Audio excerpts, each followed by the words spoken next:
Yeah, it was definitely not pretty, but I found a way, and that's all that matters. That's all I need to do in these types of moments. It's find a way to get through the first week. By no means was it pretty, but I'm glad I made it over the line. Mark. Congratulations. Can we get you to talk about that reflex volley? Last 15, 6-5 down, potentially in a two-set hole. How do you look back at that? Yeah, that was potentially a game changer right there. It wasn't looking good. I wasn't feeling comfortable out there. I felt like things weren't really going my way, but then all of a sudden I made contact with the ball off a neck cord and reflexed it over the line in a pretty big moment, and it was definitely a difference maker.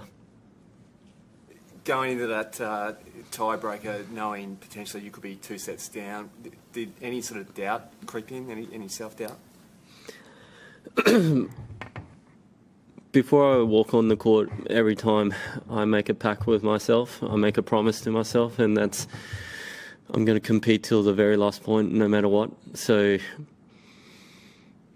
look, if I went 2 sets down, it wasn't going to change my attitude or my fight or my belief. I was still going to compete till the end, but it definitely made my life a whole lot easier to turn that match around, being 1 set all instead of 2 sets to love down in a tough physical battle. I think also if he would have won that set, then maybe physically he would have been able to see the finish line. But the fact that I managed to win that set, it was a physical battle, and he started to feel like the finish line was a whole lot further. Alex, congratulations. Can you take more out of a match like that where you've had to find a solution and struggle than, for example, the first couple of rounds where you were on top for fair portions of the matches? Yeah, I feel like I learned a lot. I mean, looking back at this, I reckon this is probably the first match that I've played here in Oz where I've felt like today, that didn't feel comfortable. I felt all of a sudden a little bit of pressure playing. I didn't know what to do, and I just told myself,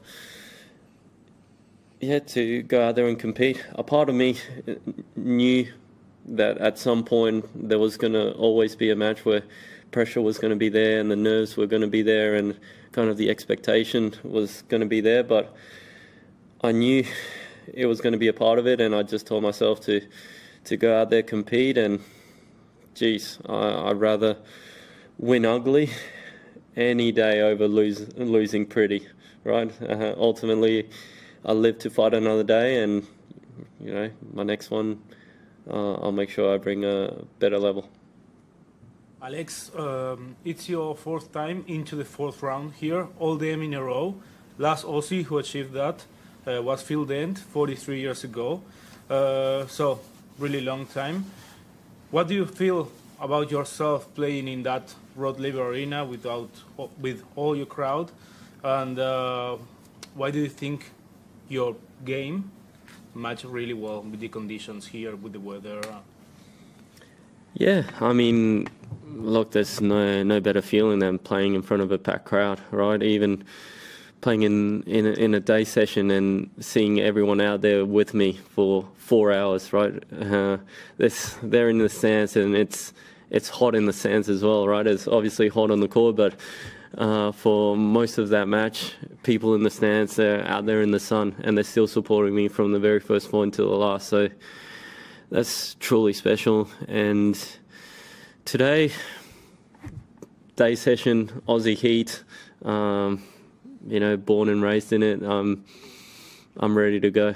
Whether it was 3 sets, 4 sets, or 5 sets, I was feeling good physically. I knew the work I put in, and that gave me the confidence to go out there and still compete till the end. Alex, could I ask you to look back at a couple of moments in the past? One, the first time you're in the fourth round here against Sinner, and again last year against Mickelson. I think he beat you in Rublev. I play Mickelson now. Yeah, a year ago you lost to Mickelson. To Rublev. In Mexico last time. Oh, okay, sorry. Yeah.